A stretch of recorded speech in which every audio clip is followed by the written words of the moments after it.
gonna find ya. I'm gonna get you one way or another.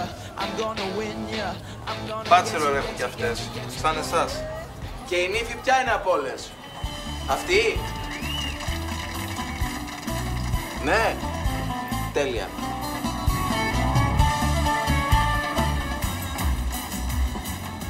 Τι είναι αυτό? Μπρούσκο, δικής μου παραγωγής.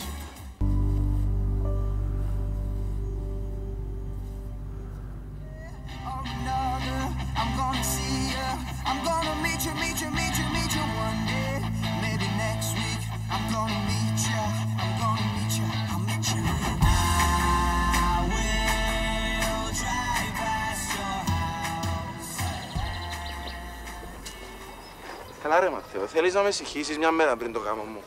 Γιατί να συνεργαστούμε με τους Γιαννακάκηδες? Πες μου έναν λόγο. Γιατί έχουμε κρίση, Αχιλλέα. Και τους έχουμε ανάγκη. Η επανένωση Μανθαίων και Γιαννακάκηδων θα φέρει τα πάνω κάτω στην αγορά. Θα σταματήσει το πρόβλημα στις εξαγωγές. Θα κάνουμε τεράστιο τζίρο. Και θα κάνουμε και το καλύτερο κρασί σε ολόκληρη την Ευρώπη και όχι μόνο. Και τώρα έχουμε το καλύτερο μπρούσκο. Ναι, αλλά δεν το έχουμε μόνοι μας. Το έχουν και οι Γιαννακάκηδες. Και η αγορά μοιράζεται. Σωστό.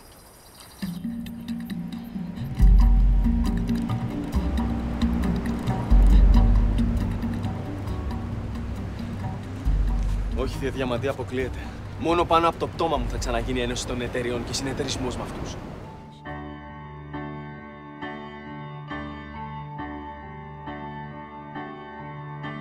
Σε θέλω εδώ για να μπορώ όλα όσα ζω να είναι δικά μου.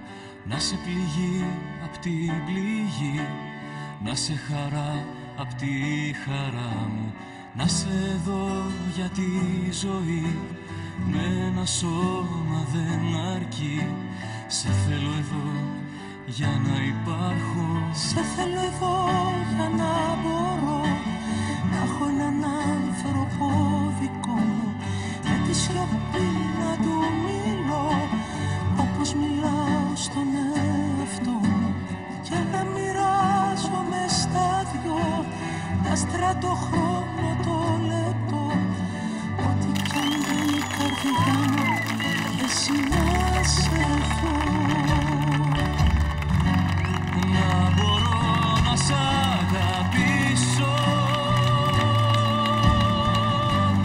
να μπορώ να σε μισήσω, με το βλέμμα να σου δείξω, χωρίς να μιλήσω. Στο καλύτερο μπρούσκο που θα εξάγουμε σε όλη την Ευρώπη. Λοιπόν, χαίρομαι πάρα πολύ που μετά από 10 ολόκληρα χρόνια δύο μεγάλες οικογένειες των παραγωγών της Κρήτης και της Κύπρου ενώνονται ξανά. Καλή συνεργασία. Εμείς συστηθήκαμε και πριν.